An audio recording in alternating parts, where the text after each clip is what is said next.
Avec Arnaud ce soir. On est très heureux de vous avoir avec nous. Posez vos questions dans le chat, n'hésitez pas, on répondra. En tout cas, Arnaud tentera d'y répondre en fin d'émission s'il y en a. Alors écoute Arnaud, je me suis bien préparé, j'ai fait 4 heures de salle par jour, je fais 2500 pompes à la minute. Si tu veux porter forfait et annuler, tu peux encore le faire, je suis prêt au combat. Pas de problème. Ça va. Allons-y. Moi, ça ne sera pas un combat. Petite note d'humour en entrée, bien sûr. Non, on est dans la fraternité. Une fois, j'avais fait une vidéo avec Xavier Héral et j'avais été agressif. C'est la seule fois où ça m'est arrivé, je crois. Tu vois, je regrette, je regrette. Mais là, on va argumenter, ça va être mieux. Et donc, cette émission, nous allons parler notamment des apparitions de Dossulé, la position du Vatican récente, que tout le monde connaît, mais on va t'écouter à ce sujet. Tu voulais parler aussi des apparitions privées telles que celle du père Michel Rodrigue. Et là, tu parlais sur ta chaîne de son porte-parole, entre guillemets. C'est un terme que j'utilise qui n'est pas officiel, mais bon, c'est vrai qu'on entend souvent parler du père Michel Rodrigue via les messages ou la chaîne de Xavier Héral. En tout cas, c'est ce que tu mentionnes sur ta chaîne. Et aussi, tu voulais parler de Garabandal et du postulat de l'Église actuelle à ce sujet-là. Tu veux commencer par quoi? Dossulé, peut-être? Peut-être Marie-Julie Jaïni, si tu veux. Ah, très bien, ok. En fait, c'est ça, c'est là-dessus principalement.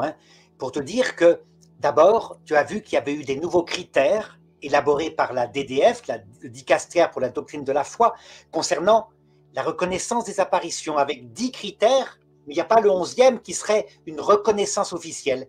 Il ne faut pas s'inquiéter. Le prochain pape peut-être dira qu'à un moment donné, un peu comme ça a été fait au cours des siècles pour la canonisation des saints, il y a un critère pour reconnaissance officielle.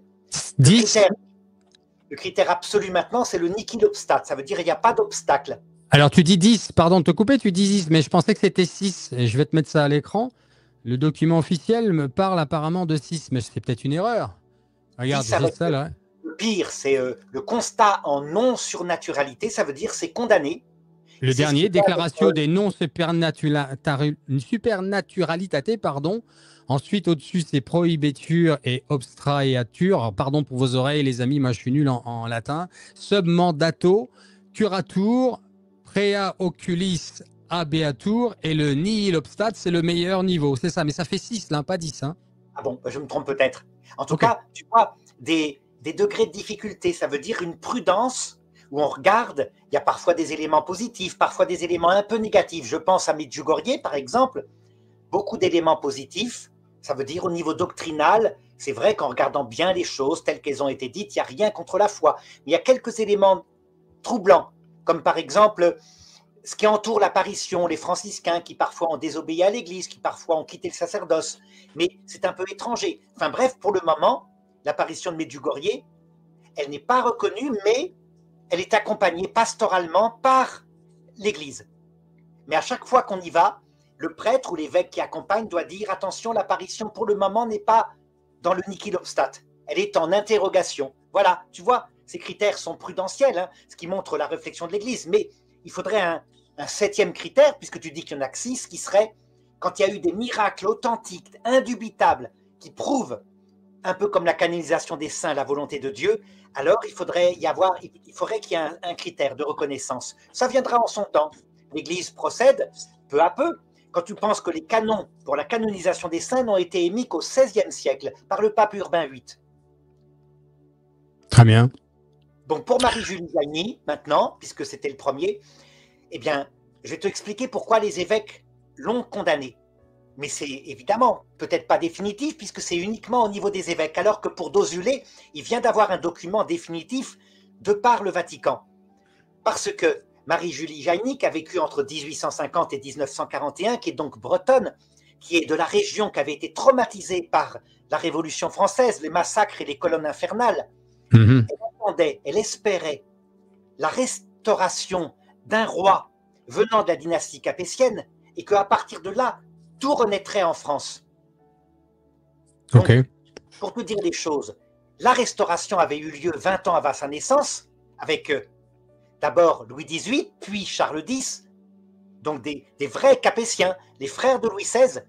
Il y a eu effectivement un renouveau incroyable de l'Église catholique en France, mais ce n'est pas dû au roi, c'est dû au sang des martyrs 1793, qui a été semence de chrétiens. La France est redevenue catholique tellement puissamment que d'ailleurs ça a provoqué par réaction 1905 le rejet par les francs-maçons, la séparation de l'Église et l'État.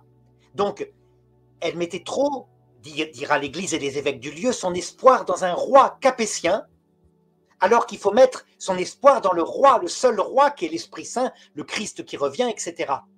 Donc tu comprends, il peut y avoir des raisons théologiques. Voilà, pour la première fois. Il y a d'autres prophéties chez Marie-Julie Jaïny. Certaines sont vraies, certaines sont bizarres, certaines sont vraiment dans l'Écriture.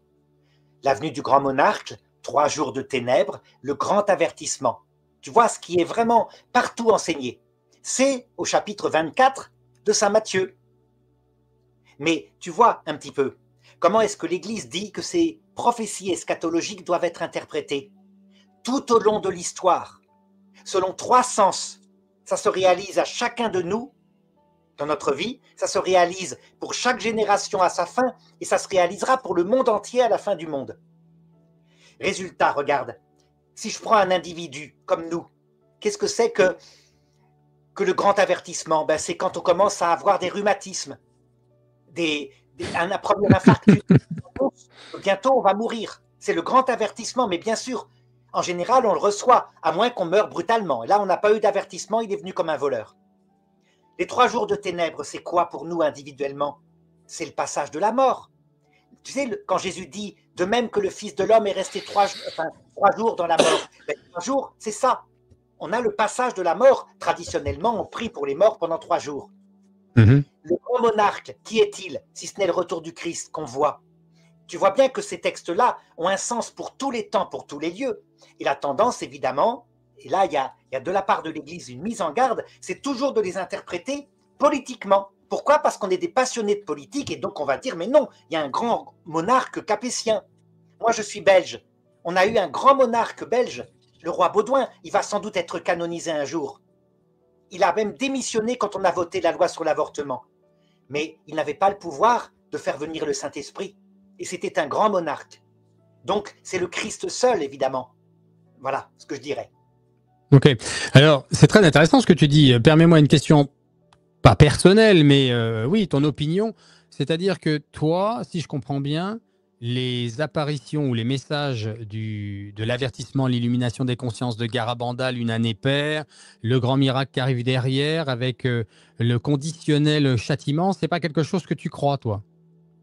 Mais si, c'est tout dans l'Écriture. Mais par Non, contre… mais dans le sens que ça arriverait là, dans quelques mois, dans quelques années, toi, tu le gardes au niveau personnel, tout le monde le vit de manière individuelle, de la manière dont tu viens de l'évoquer, mais pas de la manière mondiale dont nous allons le vivre avec cette espèce de comète ou de 2 planètes qui se frappent, comme si c'était 2 planètes qui se frappent dans le ciel. C'est ce qu'a dit Conchita, hein, publiquement. C'est comme ça qu'elle voit l'avertissement arriver, que le temps va s'arrêter pendant 15 minutes pour tout le monde, qu'on va tous nous voir comme Dieu nous voit, et on va voir les choses bien et les choses mauvaises qu'on a fait, qu'il y aura des personnes qui vont terriblement souffrir à travers cet avertissement, mais beaucoup de conversions et que c'est pour ça que Dieu le fait, qu'ensuite derrière ça, il va y avoir un laps de temps qui va nous permettre, où le diable n'aura aucun pouvoir sur nous, nous permettre de nous convertir pour ceux qui le désirent, qu'un grand miracle va venir confirmer cet avertissement, qui corrobore probablement aussi avec le 3e secret de Medjugorje, mais je ne veux pas m'égarer, et que derrière ça, suivant le comportement de l'humanité, viendra un conditionnel châtiment. Toi, tu ne crois pas à ça? Eh bien, je vais te répondre par un saint qui a été confronté à la même chose à son époque, un saint patriarche qui a été canonisé, il s'appelle saint Génade, c'était l'archevêque de Novgorod. Il est mort en 1503. Il a eu exactement les mêmes choses, ça veut dire que les gens ont commencé à annoncer la fin du monde, enfin à partir du calcul sur la naissance du monde, puisqu'on était au 6e millénaire, c'était donc pour 1499. Il a combattu ça avec précision en disant « Il convient de ne pas craindre la fin du monde dont nous ne connaissons pas du tout la date. Même le Fils ne la connaît que par sa contemplation du Père.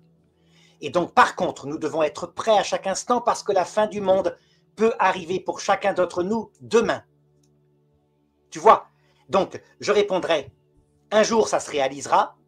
Nous-mêmes, qui sommes ici, qui écoutons ces vidéos, dans moins de 50 ans, nous aurons connu le retour du Christ par notre propre destin.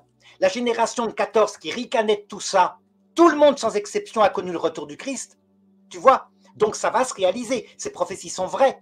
Le seul problème, c'est que la tendance, c'est tout le temps de les interpréter politiquement avec une date précise, quelquefois de ne plus se marier, de faire un refuge sous terre, donc matériellement. Et ça, c'est pas l'enseignement de l'Église, aussi bien orthodoxe que catholique. Il faut donc se mettre à l'école de l'Église. Alors, j'insiste sur deux choses. La première, c'est que dans les messages de Garabandal, il n'est pas question de fin du monde, mais bien d'un avertissement, d'une illumination des consciences qui n'a rien à voir avec la fin du monde, mais plutôt la fin des temps, ou la fin d'un temps.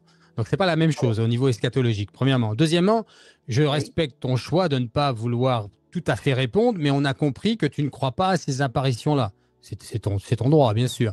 Alors je ferai juste... Je vais dire plus précisément les choses. Moi, je suis prêt à y croire, mais je les éclaire par le magistère. Je ne vais pas me servir d'elle pour dire c'est le magistère qui a tort. Donc, par exemple, l'illumination des consciences telle qu'elle est annoncée, venant sur Terre, hein, au point que tout le monde sortira et dira c'était vrai, etc. Je suis absolument certain que dans ce sens-là, ça ne se réalisera pas parce que ce n'est pas la pratique de Dieu. Je ne veux pas dire que ça ne se réalisera pas, ça va se réaliser. On va avoir la conscience illuminée. Sainte Faustine le montre elle-même. Elle le dit, une grande lumière qui nous illuminera. Elle dit ça se passe dans l'agonie, à l'heure de la mort. Mais c'est pas ça. C'est que là, c'est annoncé autrement. Sur Terre, maintenant, tout d'un coup, chacun aurait une apparition. Tu te rappelles, je t'en ai parlé la dernière fois. Le Christ peut le faire. S'il le fait maintenant, si tout le monde dans sa maison a l'apparition de la Sainte Vierge maintenant, dans 10 minutes, tout le monde est à genoux devant les églises en suppliant qu'on leur donne l'absolution, etc.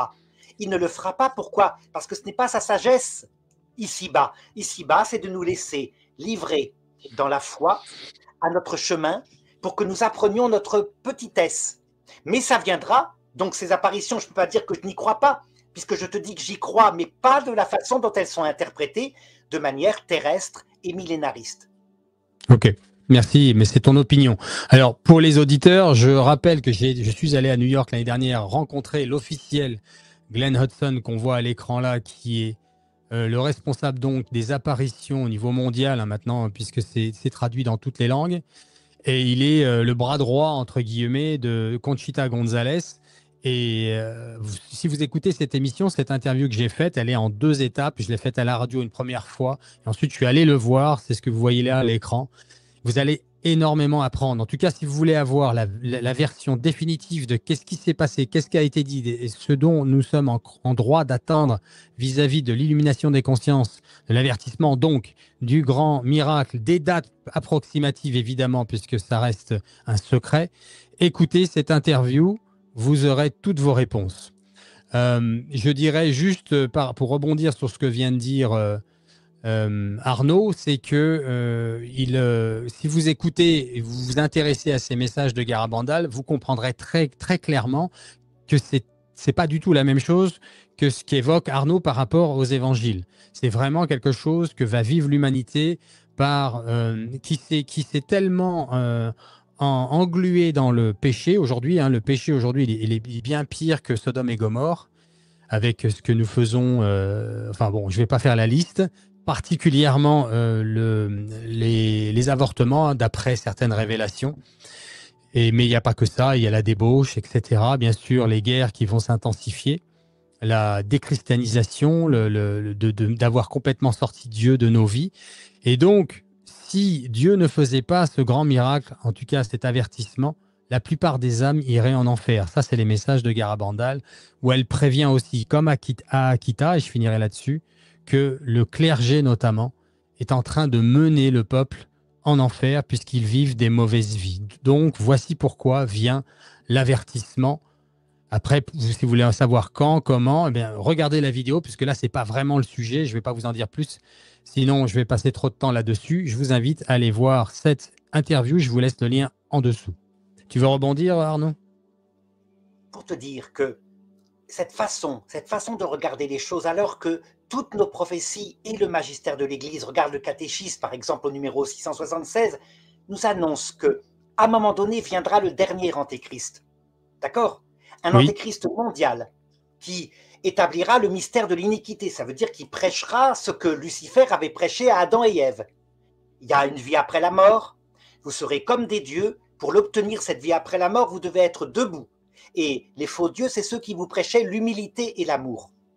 Tu vois, dans le discours que tu viens de donner, en disant « le clergé nous entraîne vers la damnation », alors que le Seigneur a promis que son Église serait véritablement le sacrement. Je ne dis pas tous les prêtres, hein. Il y a des prêtres pécheurs, énormément. Je te parlais c'est tout tout, à t'as l'heure. tout dit là. T'as tout dit là. Non, non, je vais dire, je n'ai pas tout dit.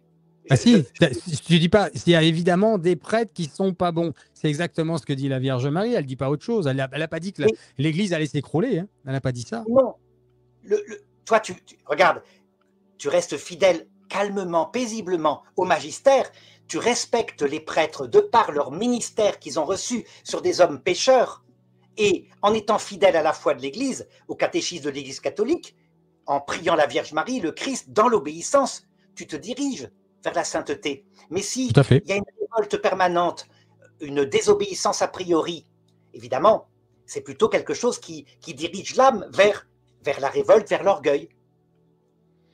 Oui, non, mais ce que dit la Vierge Marie dans les messages de Garabandal, mais aussi à Akita, qui sont reconnus là par le cardinal Ratzinger et ensuite le pape Benoît XVI, c'est que le clergé est en train de s'éloigner de la tradition de la foi, non pas des traditionnalistes, hein, je dis ça pour les auditeurs, de la tradition, c'est-à-dire du catéchisme de l'Église catholique.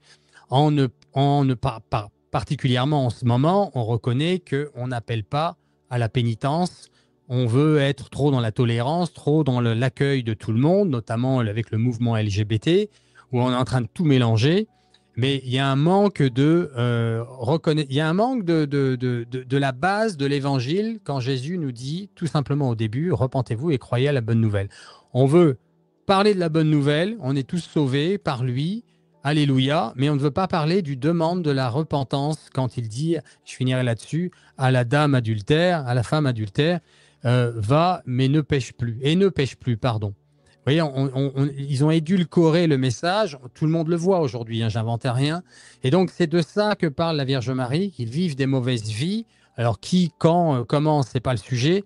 C'est que le catéchisme est pas respecté. Et quand tu vas moi personnellement, je parle de mon expérience, j'ai été dans plusieurs continents, pays, donc plusieurs paroisses différentes dans différentes langues, et je peux te dire que c'est quasiment partout pareil.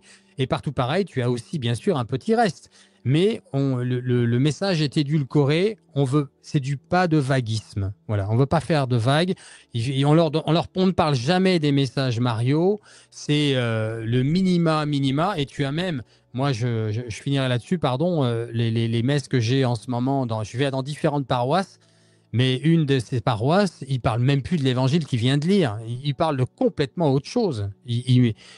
C'est vraiment un abandon total de l'évangile. Pardon. Eh bien, je te répondrai, c'est de toutes les époques. Regarde par exemple, si tu avais vécu au début du XXe siècle, c'était pas mieux. Quand le pape Benoît XV a voulu arrêter la guerre 14, qui était un suicide de l'Europe, tous les évêques, presque tous les prêtres de France et d'Allemagne ont dit « Nous ne voulons pas d'un pape français ou nous ne voulons pas d'un pape Bosch ». Ils n'avaient comme idée quoi? À cette époque-là, c'était la mode, c'était le mondain, c'était l'autorité, le service exalté de la patrie, des choses comme ça. Le pape avait prévenu en disant « Attention, vous tombez dans une idole ». Ils n'ont pas obéi, mais c'est pas ça le problème. Sainte Thérèse de l'Enfant Jésus qui vit à cette époque-là, elle ne parle jamais de cela. Elle est fidèle à la foi et à l'Église. Notre foi, même si on a des prêtres tirés de nous, le peuple, qui sont parfois limités, ben c'est nous-mêmes qui sommes limités. Donc, tu vas rester fidèle aux trois blancheurs, le Christ, la Vierge Marie et l'enseignement officiel de l'Église. D'accord? Eh bien, à ce moment-là, il n'y a pas de risque. Tu ne risques pas d'entrer en révolte. Regarde par exemple la période après le concile de Nicée. 80% des évêques étaient ariens, niaient la divinité du Christ. Qu'est-ce qui s'est imposé à partir de 495? La foi catholique. La divinité du Christ a été reconnue. Et pourtant, c'était fichu. Mais il y avait saint Athanas tout seul, exilé 40 fois, je crois, chassé de son archevêché d'Alexandrie. Voilà comment il faut croire. L'Esprit Saint fait ce qu'il veut. Oui, enfin, l'un n'empêche pas l'autre. C'est pas parce qu'il y a déjà eu. D'ailleurs, on dit souvent, je crois, que l'Église renaît par le sang à chaque fois. Certes, il y a eu des soubresauts, des histoires à chaque époque, mais j'ai envie de dire, justement, l'un n'empêche pas l'autre. C'est notre histoire à nous. Notre époque, c'est l'histoire de ce qui arrive avec l'avertissement. En même temps, on n'a jamais eu, je ne sais plus combien, il y en a 600 000 ogives nucléaires sur la Terre aujourd'hui. Bon, il y a 200 ans, on n'avait pas ça, hein. On n'avait pas des sites pornographiques en veux-tu en voilà, pédopornographiques en veux-tu en voilà sur Internet. Voilà, je veux pas faire. On ne pratique pas l'avortement de la même manière, même si ça a toujours probablement existé, mais à moindre mesure, etc., etc. On vit quand même pas dans la même époque. C'est ce que nous disent, c'est ce que nous dit notre Mère du ciel à travers les messages, certains reconnus, d'autres en cours. Et c'est ce qui explique ce qui arrive et ce qui se prépare. On voit bien que les choses vont crescendo. Et d'ailleurs, il suffit de regarder ce qui se passe en Russie et l'Ukraine. Ça a été prévenu à Garabandal. Et on ne sera pas du tout étonné de voir le pape, suivant un événement qui va se passer dans pas longtemps. Je ne vais pas faire des devinettes, ce n'est pas utile. Mais un événement va se passer. Le pape va en effet aller à Moscou, qui sera le deuxième événement avant les 3 événements qui doivent arriver avant l'avertissement. J'espère que les gens suivent. Le premier étant le synode sur la synodalité. Il y aura un grand synode. Pourquoi elle mentionne ce synode? Évidemment, parce qu'il sera particulier. Je pense qu'on est tous d'accord pour dire qu'il est quand même particulier, ce synode. Et d'ailleurs, on ne sait toujours pas ce qu'il est exactement. Deuxièmement, le pape va à Moscou, puis c'est la guerre en Europe. Donc ça, on sait que c'est pour bientôt. Et troisièmement, le communisme revient partout. Et avant qu'il soit trop tard, Dieu le Père, dans sa miséricorde, envoie l'avertissement pour empêcher l'humanité de détruire la planète et de tous finir en enfer. Alors, C'est ça le message. Je te répondrai. Regarde, toutes ces prophéties qui sortent de tous les côtés sur Internet. Moi, je les suis. Ça fait, tu dis, j'ai 60 ans, moi. Je suis beaucoup plus vieux que toi. Je me rappelle quand j'avais 18 ans, et c'est là que justement, je veux dire que je ne vaux pas mieux que les autres. Je me rappelle, j'étais persuadé, la fin du monde était annoncée pour 1983. J'avais planté un champ entier de pommes de terre pour survivre. Ça m'a servi de leçon. Tu comprends? Tu les as mangés? Ouais, j'étais embêté, il y en avait trop. J'étais très embêté. Mais ça m'a servi de leçon. Quand tu as des prophéties qui sont annoncées comme ça, avec des choses précises qui ne se réalisent pas, je vais te donner un exemple. Le père Michel Rodrigue, c'est l'une des prophéties, mais il en a donné bien d'autres de ce style-là, avait annoncé que le pape François allait mourir et que le pape Benoît XVI organiserait le conclave pour l'élection de son successeur. Donc ça ne s'est pas réalisé. Et comment est-il retombé, on peut dire, sur ses pieds en disant c'est parce qu'on a prié et c'était des prophéties d'avertissement et puisqu'on a prié, ça ne s'est pas réalisé. Est-ce que tu as trouvé qu'on a prié? D'autre part, tu constates, qu'est-ce que ça aurait pu faire que le pape François meure avant? Il y aurait eu le pape Benoît XVI ayant toujours affirmé qu'il avait vraiment démissionné, il y aurait eu un conclave, ça aurait été le pape Léon XIV peut-être, je ne sais pas quoi, mais tu comprends, quand une fois on a annoncé des choses précises qui ne se sont pas réalisées, ça m'est arrivé parfois, ça m'a donné une leçon, un coup sur le museau, et j'ai commencé à dire à ce moment-là, à être beaucoup plus prudent et à me dire, j'ai l'impression que peut-être ça viendrait de Dieu, mais ça vient peut-être de moi.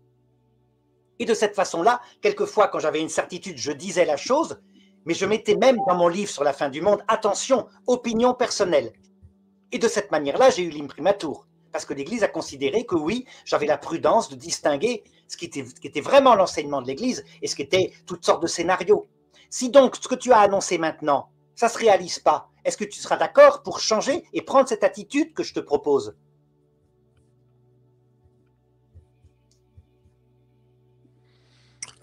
Moi, personnellement, si tu me poses la question, au fond du fond, je vais faire attention à ce que je dis parce que j'ai une petite influence sur les réseaux.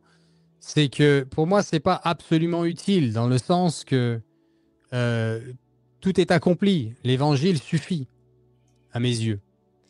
Alors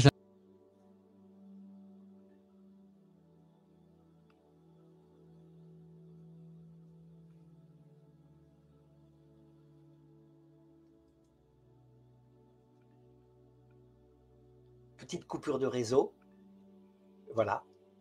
Je ne vais pas en profiter pour dire un petit mot, mais quand même. Alors, est-ce que j'ai disparu? J'ai disparu de l'écran ou pas là? J'ai disparu de Ah l'écran oui. pendant à peu près 1 minute. J'étais tout seul, abandonné. Ah ouais, parce que j'étais pas sûr. Des fois, il y a des bugs de mon côté, mais ça continue au niveau du live. C'est parce que j'étais en train de trop tirer, figure-toi, sur la connexion en voulant montrer quelque chose en plus pendant que je t'écoutais. Donc, je le serai pour la suite. Pardon, les auditeurs, je suis vraiment désolé. Vous avez dû avoir Arnaud uniquement sur l'écran. J'espère que vous n'avez pas trop souffert pendant 1 minute. Je suis vraiment désolé. Je blague. Bon, alors, pour rebondir sur ce que tu disais vis-à-vis du père Michel Rodrigue, pour sa gouverne, déjà, il n'est pas là pour se défendre. 2, j'ai fait une émission avec Xavier Héral où il donne la version complète du pourquoi, du comment, de ce que tu viens d'évoquer là. Ce qu'il avait annoncé de prophéties qu'il aurait reçues et pourquoi ça ne s'est pas passé et qu'est-ce qui s'est passé ensuite. Voilà, j'ai pareil, je vais vous laisser le lien en dessous. J'ai fait une interview avec Xavier Héral, j'en ai même 2. Une avec directement le père Michel aussi, où on avait fait une prière pour l'exorcisme du sel et de l'eau. Et je vais vous mettre ça en dessous pour que vous ayez une compréhension totale et qu'il puisse s'expliquer lui-même, évidemment, puisqu'on l'évoque. La moindre des choses, par respect, c'est de renvoyer à ce que lui dit directement, puisqu'il s'est exprimé. Voilà. Qu'est-ce que tu... Vas-y. Par rapport à toutes ces choses-là d'Internet, avec le père Michel Rodrigue, mais Xavier Héral qui, lui, alors voilà ce que je dirais. Xavier Héral qui dit il a été le collaborateur de René Laurentin. Mais René Laurentin lui-même était modeste. Il disait j'ai l'impression que cette apparition m'a l'air valable. Parfois il s'est trompé. Certaines ont été condamnées, d'autres ont été reconnues. Donc ils surfent, ces personnes-là, ils surfent sur les événements. Ils ne les annoncent pas, mais ils surfent dessus. Quand il y a eu par exemple le Covid, il y avait véritablement toutes sortes de théories, comme si les peurs les plus terribles étaient à chaque fois élaborées. Et puis de fait, ça finissait par tomber en eau de boudin. Le Covid, c'était une grosse grippe qui tuait les personnes âgées. Voilà ce que c'était. Eh bien, on passait à autre chose. Maintenant, on va surfer sur le risque avec la Russie qui a des menaces, etc. Si jamais Trump aboutit véritablement un jour ou l'autre à faire la paix, comme il l'a réussi en Israël une partie du temps, eh bien, à ce moment-là, qu'est-ce qui se passera? Comme je l'ai connu de toute ma vie, l'année suivante, quelqu'un se levait, annonçait la fin du monde ou la fin d'un temps ou une catastrophe pour dans 6 mois, avant de retourner dans son terrier parce que ça ne se réalisait pas, mais quelque chose qu'il n'avait pas prévu se réalisait. Alors, au moment où on a été coupé, ou plutôt moi, j'ai disparu de l'écran à cause de ma connexion. J'étais en train d'essayer de vous montrer ce que je mets à l'écran, mais je joue pas la vidéo, comme ça tire moins sur la connexion. Interview spéciale avec le père Michel, et en dessous, c'est avec Xavier Héral. Nous avons une émission spéciale sur le père Michel, et c'est là, je vais vous mettre ça en dessous pour que vous puissiez vous faire une idée vous-même en écoutant de sa bouche ce qu'a à dire Xavier et le père Michel à ce sujet. Et tu étais en train de me poser une question, et c'est là que moi j'étais en train de répondre et que j'ai vu que ça buguait. Tu me disais, mais est-ce que tu vas reconnaître ton tort si jamais ça n'arrive pas? J'étais en train de te dire, moi, tout simplement, c'est que tout est accompli pour moi. Alors, je fais attention à ce que je dis parce qu'il y a des gens qui sont influencés, évidemment, par nos travaux sur Internet, plus ou moins, mais quand même, je ne suis pas en train de dire que je m'en fous. Mais quelque part, pour moi, c'est vraiment secondaire. Tout ça, c'est secondaire. Ce qui est important pour moi, j'ai trouvé le Seigneur. J'ai trouvé son salut, j'ai acquiescé à sa demande dans la mesure de mes possibilités. Je reste pécheur et je me vautre tous les jours dans mon péché, plus ou moins exactement. Mais voilà, je suis enfin, à défaut de ce que j'ai été pendant 33 ans de ma vie avant, je suis enfin cloué comme le bon larron sur la croix. Je suis mauvais, il est bon, mais il me dit que je vais aller au paradis avec lui parce que je le reconnais comme mon Seigneur et je me reconnais comme un pécheur. Voilà, tout est accompli pour moi. Voilà, c'est pour répondre à la question que tu m'as posée. Donc si demain on apprend, d'ailleurs, on va apprendre, parce que le Seigneur Jésus a prévenu Conchita que avant que ça arrive, juste avant que ça arrive, il va se passer un événement où tout le monde croira que c'était faux. C'est pas encore arrivé, ça va venir. Il va se passer quelque chose. Et il lui a dit, mais j'ai voulu ça. Je permets ça et confiance ma fille. Et ensuite arrivera l'avertissement. Donc, je vais faire la parenthèse. Si ça n'arrive pas, moi, j'ai pas peur de demander pardon. C'est un don, peut-être, d'ailleurs. Je n'ai pas de problème avec ça. J'ai offensé un ami un jour, enfin un jour, pardon, il n'y a pas si longtemps d'ailleurs. J'ai pas de problème pour aller le voir et je dis que je te demande pardon. Voilà, on fait des erreurs, on fait de son mieux et on essaye, tout simplement. Mais j'essaye de pas m'acharner, j'essaye de pas m'obstiner, même si c'est humain, ça m'arrive aussi. Mais voilà, pour répondre à ta question, moi, c'est ça. Très bien. Tu veux qu'on passe à Dosulé, peut-être? Voilà, on y va. Merci. Dosulé. Donc, Donc, Dosulé. Tu veux que je mette le document officiel en ligne ou pas? non, non, c'est pas la peine. On Alors, on va. t'écoute. Voilà. Donc, un décret venant du dicaster pour la doctrine de la foi et qui déclare, dans le niveau le plus grave, hein, que c'est non surnaturalité. Ça veut dire c'est une apparition qui n'est pas vraie.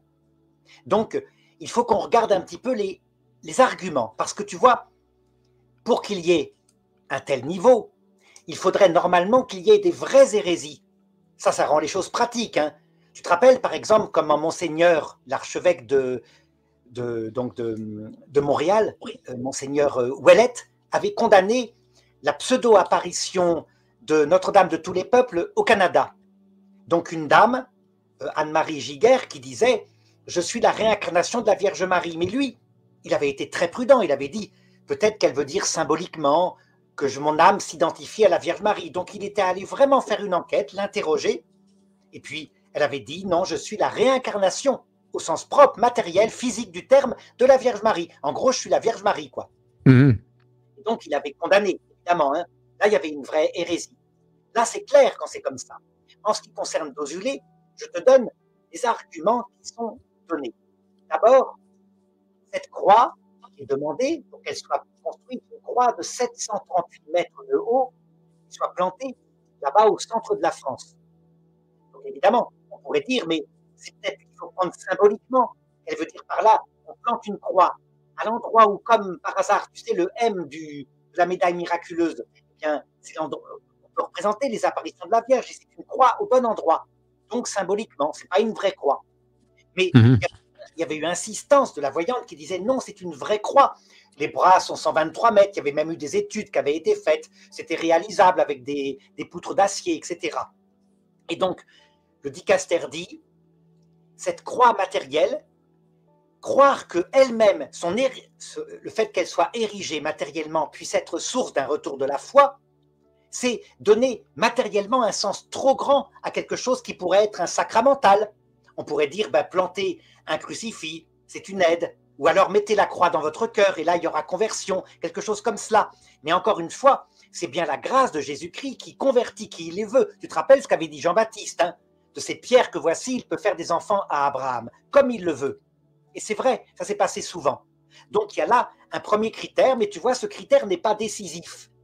Ça veut dire que si on prenait l'apparition de Dosulé en sens métaphorique, une croix symbolique, ça pourrait très bien être valable. Deuxième critère que donne le dicaster, les fruits spirituels mauvais. À savoir que des gens se sont emparés de l'apparition de Dosulé et ont commencé à rentrer dans des annonces catastrophistes, multipliant les choses. Évidemment, dans un esprit de totale désobéissance à l'Église, critiquant sans arrêt le clergé, le déclarant apostat et tout ce que tu peux imaginer. Au point qu'à un moment donné, ça avait même été déclaré par une enquête parlementaire. Hein. Tu te rappelles, ça avait été déclaré comme un mouvement sectaire. Ce fruit spirituel, est-ce qu'il peut être définitif? Je répondrais, ben non, ça peut être extérieur. Il y a eu à Lourdes aussi, comme ça, des choses qu'on tourniquait autour de l'apparition de Lourdes et qui étaient vraiment sectaires. Il y a eu une fille qui a eu une pseudo-apparition, etc. Mais là, véritablement, ça semblait être centré sur l'apparition. En tout cas, il n'y avait pas des fruits vraiment positifs, d'obéissance, d'humilité, de confiance en l'Église. Même si je t'ai dit, hein, on n'est pas naïf, on sait bien qu'il y a des mauvais prêtres, surtout dans la période après mai 68, hein, c'était comme ça. Et donc, il y a une déclaration en non-surnaturalité définitive. Alors, est-ce que c'est un acte de magistère au point que ça ne peut jamais être réformé? Ben, j'aurais tendance à dire que c'est vrai que c'est plutôt négatif. Les points qui ont été donnés sont plutôt négatifs. Hein. Voilà ce que je dirais. Donc moi, personnellement, je n'ai jamais présenté l'apparition d'Ozulé sur mes... J'ai fait toutes les apparitions reconnues par l'Église, hein, sans exception, mais jamais d'Ozulé. Jamais d'Ozulé. J'avais tendance plutôt à faire confiance à l'Église, à obéir et à me dire, ben non, non, non, je vais suivre ce que dit l'Église, effectivement. Ok, merci pour ça. Je voudrais juste te dire, puisque j'ai pas mal de personnes qui, sur ma chaîne, ont été à Dozulé, et certaines vont s'y rendre dans pas longtemps, que après, avec un peu de recul, ce que je vois, alors je ne change pas mon postulat, à savoir que je ne connais pas, moi, les messages, je les ai pas étudiés, en ce moment, j'ai vraiment pas le temps, et je n'ai pas eu un appel particulier avec Dozulé. Bon, ainsi soit-il. Deuxièmement, je me doute, c'était déjà le cas avant, mais là, je le réitère, qu'il y ait beaucoup de personnes qui ont pu croire à cela, qui y croient peut-être encore aujourd'hui, et qui sont de bonne foi. Je voudrais dire à ces personnes que, comment dire ça, le Seigneur regarde les cœurs, quoi qu'il arrive. Et à la fin, de toute façon, ce qui vient de Dieu ne peut pas être détruit, et ce qui ne vient pas de Dieu ne peut pas durer. Donc on n'a pas à s'inquiéter, on n'a pas à s'enflammer les uns les autres, ça ne sert à rien. Moi, j'ai fait une émission là-dessus, mais je suis resté distant en disant, écoutez, moi, je connais pas. J'ai pas été attiré par ça. Et voilà ce que dit l'Église aujourd'hui. Ni plus ni moins. Mais je sais qu'il y a des personnes qui ont des dévotions. Et j'ai entendu dire qu'il y a des personnes qui se sont converties là-bas. Et je veux bien le croire. Voilà, la foi, la relation, la conversion, tout ça. Il peut y avoir différents moyens, différents chemins. J'ai envie de dire, et je finirai là-dessus avec Dozulé, ne vous inquiétez pas. Si ça vient de Dieu, ben ce postulat, il est pas vraiment définitif, contrairement à ce que vient de dire Arnaud, parce que Dieu le fera reconnaître d'une manière ou d'une autre si ça vient vraiment de lui. Donc, si vous y croyez, ne vous mettez ni en colère, ni ne soyez pas outre mesure déçus. De toute façon, faites confiance en Jésus. Tout est accompli dans l'Évangile. On n'a besoin de rien d'autre. Le reste, c'est du plus, ou du moins si c'est une attaque, mais tout est dans l'Évangile. Donc restez dans la paix, quoi qu'il arrive. On ne peut pas faire mentir le Seigneur. Soyez dans la paix, les amis. Voilà ce que je voulais dire là-dessus. Même, tu vois, un argument très fort qui, là, pour le coup, canoniquement, permet de dire que c'est définitif. Ce sont les prophéties eschatologiques de Dozulé qui ne se sont pas réalisées. Tu vois, comme dit la Bible, hein, si une prophétie avec des dates précises ne se réalise pas... Ben l'année sainte, c'est ça? Tu fais référence à la fameuse année sainte dont il parle là? Et oui, à savoir que le Christ devait revenir. Et la dernière année sainte était 1975, il n'y en aurait pas d'autre après. Et donc, c'est problématique, évidemment.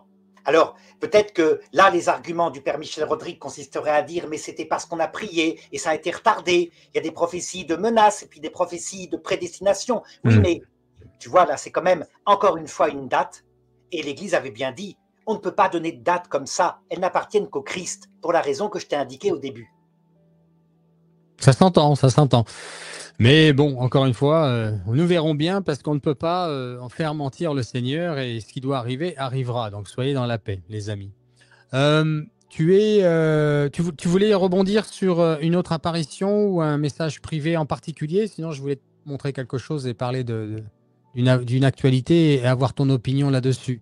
J'y vais ou tu voulais? Je dirais moi, mais en tout cas, l'attitude que j'ai, si tu veux, pour conclure ça, cette première partie sur les apparitions, c'est que, comme dit Saint Jean de la Croix, à mon avis, on a tout intérêt à ne pas poursuivre comme ça le merveilleux, sauf quand il a été reconnu par l'Église. Vraiment. À part Medjugorje, où là, le pape a accompagné, c'est vrai, mais dans l'obéissance à l'Église. On peut quand même être libre. Hein. Il y a des fois où le peuple de Dieu sent qu'une personne est sainte et le prie alors qu'elle n'est pas encore canonisée. Il y a une certaine liberté. Mais je dirais, la poursuite permanente des apparitions met le cœur dans l'agitation, surtout quand c'est dans l'eschatologie. L'eschatologie, c'est un domaine qui rend fou. Pourquoi? Parce qu'on a deux passions en nous, la politique et la religion.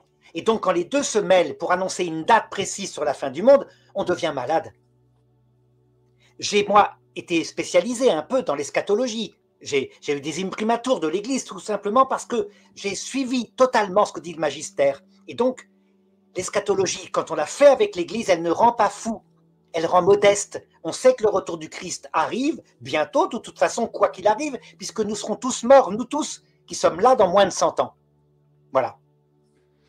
De toute façon, j'ai envie de dire que si ces apparitions, quelles qu'elles soient, ne vous appelle pas à vous convertir, à aller vous confesser, à recevoir dignement l'Eucharistie, à prier le chapelet de la Vierge Marie pour les catholiques, à adorer la Sainte Eucharistie, à jeûner pour ceux qui peuvent, voilà, et à lire la Bible où tout est accompli, encore une fois, elles ne servent à rien. Donc, s'il y a des soubresauts avec une ou une autre apparition, soi-disant apparition, ne vous enflammez pas trop parce que restez dans la joie d'être sauvé. Hein, notre joie, elle est dans l'Évangile, elle est dans Jésus, notre Sauveur, dans l'Église, qui est indestructible. Et le reste, ça n'est que ça. Le reste, oui, on peut dire, bah, dans ce cas-là, il n'est pas nécessaire de se préparer comme demandent certains messages. Mais qu'est-ce que dit je prends Garabandal, par exemple. L'interview que j'ai faite avec Glenn Hudson, quand je lui donne le mot de la fin, je me souviens, quelle est la dernière chose que tu veux dire et la plus importante. Et il a dit, je vais répéter ce qu'a dit Conchita. Le plus important, c'est pas tant les messages, c'est de vivre la vie que Dieu demande dans l'Évangile. Voilà, vivez les messages. Et les messages vous appellent à vivre l'Évangile. Ça me fait penser au problème des protestants avec la Sainte Vierge Marie. Je rappelle que la Sainte Vierge Marie ne fait que nous emmener à son Fils. Elle n'est pas là pour elle-même. Elle ne fait que nous emmener à l'Évangile. Faites tout ce qu'il vous dira, comme c'est dans l'Évangile. Moi, je vais faire une remarque. Vas-y. Tu vois, tu as cité des fruits spirituels formidables. L'amour de l'Eucharistie, l'amour de la Vierge Marie. Un tout petit peu quand même l'Église, mais très peu. Et là, je vais te dire, pour moi, la marque que ces apparitions ne viennent pas de Dieu et que même elles éloignent de Dieu, c'est que les 3 blancheurs qu'avait donné Saint Jean Bosco dans son rêve, hein, pour rester chrétien jusqu'à la fin du monde, jusqu'au retour du Christ, la 3e blancheur, toutes ces personnes-là, à commencer, il va peut-être pas être content, mais je suis d'accord pour refaire avec lui une vidéo, à commencer par Xavier Herrel, ça lui échappe toujours, hein, c'est perpétuellement une critique de l'Église, une menace envers l'Église. Le pape serait, ou le dicaster de la doctrine, de la foi serait moins intelligent que les apparitions, etc., etc. Une vraie désobéissance à l'Église, un climat perpétuel de critique. Moi, j'ai eu récemment, j'ai discuté beaucoup avec un formidable vicaire général, hein, qui m'écrit d'un diocèse, où est le père Michel Rodrigue, et qui me dit, mais nous, on fait ce qu'on peut, on essaye vraiment de servir l'Église, et on est dans ces sites-là sans arrêt critiqués. Alors que notre rôle n'est pas de détruire l'Église, notre rôle est d'être au service des chrétiens. Donc tu vois, les 3 blancheurs sans exception, quand je vois les orthodoxes, on avait parlé la dernière fois, le respect qu'ils ont par rapport à leurs prêtres, à leurs évêques, et ils ont eux aussi des prêtres qui sont lamentables et des évêques qui sont mauvais, mais ils ont un respect pour la fonction. Et eux, ils n'ont pas le magistère comme nous, magistère infaillible porté dans la doctrine universelle par les papes. Alors, tu vois, nous, on a beaucoup moins d'excuses qu'eux. J'entends ce que tu dis, mais je pense que tu fais une erreur quand tu penses que, d'ailleurs je suis même sûr, je le connais assez bien, Xavier, pour te dire qu'il n'a jamais invité à la désobéissance envers le pape, envers la Vierge Marie, envers l'Église. Je pense que tu mélanges, sans le faire exprès peut-être, mais tu mélanges tout. Parce que c'est mon cas aussi. Je peux te le réitérer et après je vais te montrer un bon exemple pour cela.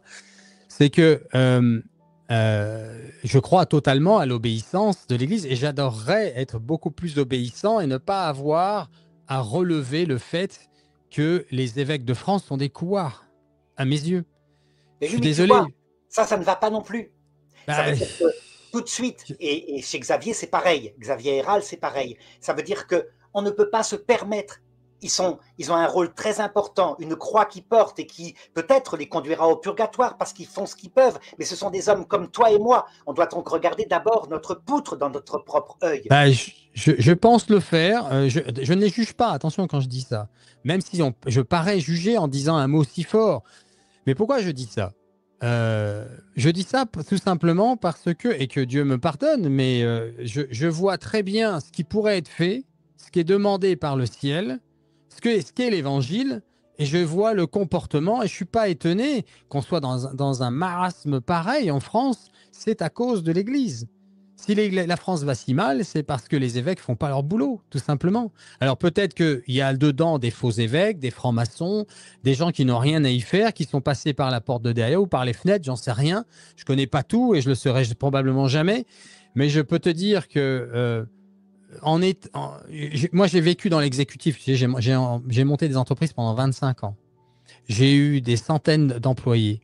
J'ai eu des managers. J'ai eu plein de choses comme ça. Donc je dirais pas que je vais me mettre à leur place parce qu'il y a un domaine spirituel qui est quand même très particulier sur nous, surtout au niveau de la connaissance de la Bible, de la théologie que j'ai pas. Mais quand je vois leur management, la façon de gérer quelque chose qui reste simple, l'évangile, c'est heureusement d'ailleurs que c'est simple puisque sinon les pauvres auraient du mal à trouver leur salut dedans. C'est euh, qu'ils aient peur, je comprenne au niveau humain, mais non de non. L'Esprit Saint nous a été envoyé et nous enlève cette peur. Ou alors ils n'ont pas l'Esprit Saint. Moi, je sais la différence. Alors, je ne suis Moi, pas je suis vraiment un trouillard, mais je peux te dire. Attends, je veux juste finir. Je veux juste finir. Je ne suis pas un trouillard de nature, mais j'ai vu la différence entre la force qui m'était donnée de l'Esprit Saint, qui déplace les montagnes, même si j'en ai pas déplacé personnellement, mais ça m'a envoyé, ça m'a fait créer cette chaîne, ça m'a fait faire des choses que je n'aurais peut-être pas eu le courage de faire si je n'avais pas reçu l'Esprit Saint. Or, je ne vois pas dans la plupart des évêques être animés par cet amour, par cette joie de l'évangile, de vouloir sauver les âmes en leur disant la vérité sur l'enfer, sur le péché et sur la merveille de l'amour que nous a donné Jésus sur la croix. Je ne le vois pas, moi, ça. Alors je te répondrai. Il y a eu des fois dans l'histoire de l'Église où les évêques ne faisaient pas leur travail. C'est arrivé souvent. À chaque fois, les laïcs, quelquefois, c'est eux qui ont remonté l'Église. Je pense par exemple dans la grande crise de l'Église au XIe siècle. C'est venu d'abord par un docteur de l'Église qui s'appelle, j'ai oublié, mais il avait dénoncé les abus sexuels, donc à l'époque à peu près de Saint-Bernard, Pierre Damien, voilà, Saint Pierre Damien. Très peu connu parce que féroce, mais tu comprends, Sainte Catherine de Sienne elle-même a dénoncé des évêques qui étaient trop couards, mais d'une façon infiniment respectueuse, toujours avec cette idée que ils sont comme nous. Un évêque est comme nous, c'est un homme qui simplement est tombé sur lui ce rôle avec cette menace pour lui, s'il ne fait pas, s'il n'est pas fidèle, d'un plus long purgatoire. Et donc, comme laïc, on peut vraiment dire la parole, mais jamais en tapant comme ça sur la fonction et sur leur rôle, mais de cette façon pleine d'amour. Alors, certains se renouvellent et certains prennent leur rôle à cœur. Je vais te raconter un peu ce qui m'est arrivé à moi, pour te montrer que j'aurais de quoi vraiment me révolter contre les évêques. J'ai été prof de religion 20 années. J'étais titularisé, nommé, tout, avec une ancienneté, en plein dans l'éducation de mes enfants. Mon fils venait d'avoir son bac. Monseigneur Léonard part en retraite, 2 jours plus tard, je suis viré. Du jour au lendemain, ça t'était jamais vu. Un prof titularisé, il faut qu'il ait tué un élève pour être viré. Ils avaient réussi en me supprimant mon visa pour enseigner la religion. Ben, qu'est-ce que j'ai fait avec Monseigneur Léonard et l'abbé Ganti, qui d'ailleurs en est mort 3 mois plus tard, pour te montrer à quel point ça a été tout un drame. Ben, on a créé cette chaîne numérique où j'ai mis la théologie sur Internet. Ça a été donc une bénédiction, mais jamais en tapant sur l'Église. Je sais que ces évêques-là, qui ont fait ça, qui sont maintenant pratiquement en retraite, eh ben, je prierai pour eux. Ils auront à faire leur propre chemin de croix, et puis on se réconciliera. Ils m'aideront à sortir de mon propre purgatoire pour mes propres péchés. Tu comprends? Voilà l'attitude qu'on doit avoir, je crois. J'essaye, en tout cas. C'est pas toujours facile. Hein. J'ai parfois vraiment des retours de colère, quand même. Hein. Écoute, quand tu dis que je pourrais manquer d'amour, je peux pas aller contrer ça. Évidemment, je ne suis pas au niveau que nous demande le Seigneur. Un manque d'amour, ça me paraît évident. Donc, c'est sûr qu'il y a sûrement un manquement de ce côté-là. Et je prends pas assez sur moi. Voilà, je pardonne peut-être pas assez. Dans ce domaine-là, il y a peut-être un peu de ça. Ça m'étonnerait pas parce que je suis un être humain pécheur.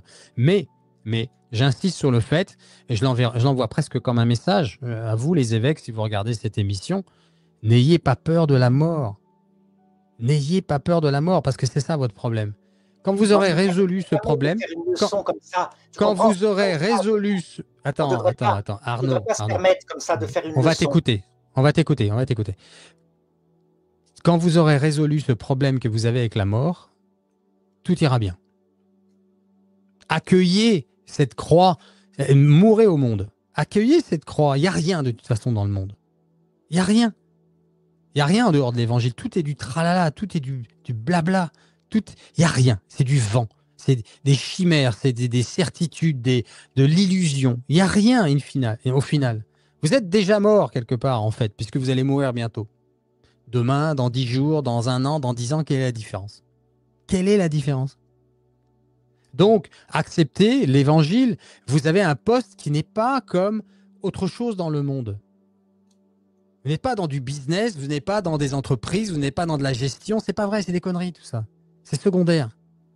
Hein, L'Église a commencé avec 12 bras cassés et il n'y avait pas besoin de s'inquiéter de détruire ou de construire quoi que ce soit. Elle est là, l'Église, elle est indestructible. Et on demande juste de agir aujourd'hui. D'ailleurs, vous n'avez qu'aujourd'hui. Demain appartient à Dieu et hier aussi, dans sa providence. Donc, tout est là, moi. Je pense que les évêques et les prêtres aussi doivent se christocentrer dans la prière. Ils ne prient pas assez. Moi, je te dis, je vais dans plusieurs paroisses, je finirai là-dessus, parce que je ne veux pas faire une litanie de critiques, mais parce que je vais te montrer aussi quelque chose sur lequel je veux que tu rebondisses. Je vois bien que les prêtres, quand je vois que des prêtres, j'ai un prêtre de paroisse, je ne l'ai jamais vu avec un chapelet à la main, je ne l'ai jamais vu à genoux. Je ne suis pas étonné que ce soit un bordel monstre dans sa paroisse. Mais le problème, c'est que lui, il ne vit pas sa vie, il n'a pas une vie de prière qu'il devrait avoir. Ça déborde une vie de prière. Je connais d'autres prêtres où il faut presque le déranger à chaque fois puisqu'il est en prière, il est devant le Saint-Sacrement. Alors c'est peut-être trop par rapport à une paroisse, mais quelqu'un qui prie jamais, c'est pas normal. Et puis ça se voit dans son discours. Et c'est pas une critique, c'est un constat, c'est une réalité. Je suis pas en train de le pointer du doigt, méchant, moi je suis bon, toi t'es mauvais. Je suis pas comme ça, moi je m'en fous de ces conneries-là. La vérité, c'est que ce sont des prêtres, c'est pas un poste comme un autre. Un prêtre et un évêque, c'est encore plus un évêque, c'est pas un poste comme un autre. Attention les gars, c'est ce qui vous attend, c'est terrible. Et vous emmenez avec vous une myriade d'âmes. C'est ce que dit la Vierge Marie. Je ne fais que répéter ce que dit la Vierge Marie à Garabandal et à Akita. Reconnu, Akita. Alors, vas-y, tu veux peut-être dire quelque chose, parce qu'après, je vais te montrer quelque chose par rapport à Fiducia Supplicans et les fruits, et surtout, pardon, enfin, c'est la même chose, le synode sur la synodalité. On va avoir les fruits dans 2 minutes. Alors, tu vois, jamais je ne me permettrais, je l'ai fait une fois tout de même, mais jamais, j'essaierai de ne jamais me permettre de parler comme ça, parce que ça fait que tout de suite, on se met au-dessus. Non, je me mets pas au-dessus. Moi, je suis un enfoiré comme tout le monde. Moi, je suis un naze, je suis un pauvre pêcheur. Alors, je me fais pas d'illusions sur moi-même. Il ne faut pas parler comme ça. Je sais qui je suis. Tu pourrais très bien être évêque et tu ne serais pas mieux. Tu aurais la terreur, par exemple, comme c'est arrivé avec Monseigneur Piquant, que le monde te fasse un procès parce que tu as agi comme il ne fallait pas, je ne sais pas, à tel endroit, parce qu'un prêtre qui était pédophile t'a été dénoncé, et puis toi, tu l'as déplacé, mettons, il y a 20 ans. Donc, voilà la réalité. Donc, qu'est-ce qu'il faut faire? Regarde les jeunes, comment ils agissent. La jeune génération qui arrive, tu les vois, quand ils arrivent pour recevoir l'Eucharistie, j'ai été stupéfait par ça. Ils ne se contentent pas de se mettre à genoux. Avant, ils se mettent maintenant à genoux pour communier. Les gestes de respect, ils les remettent. Et les prêtres se convertissent.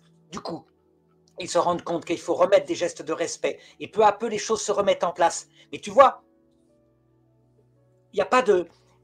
Nos prêtres, ils nous donnent l'Eucharistie, ils nous donnent le sacrement de pénitence. Donc, ils ont une tâche énorme, ils sont célibataires, ils n'ont pas comme nous l'aide de leur épouse qui peut vraiment les tenir dans l'humilité et dans l'amour. Hein. Eh bien, on les aide de cette façon-là. Mais faire un appel comme ça à la conversion, je ne sais pas, je ne me permettrai pas. Voilà.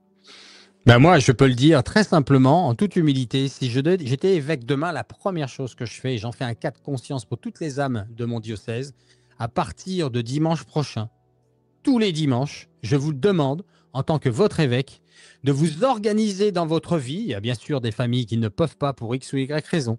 Et pour ceux qui peuvent, venez 35 minutes avant la messe, vous installer devant l'autel avec le prêtre qui vous guide, avec un micro ou pas, en croisée surtout, parce que la Vierge Marie aime bien ça, vous priez le chapelet du rosaire avant la messe tous les dimanches.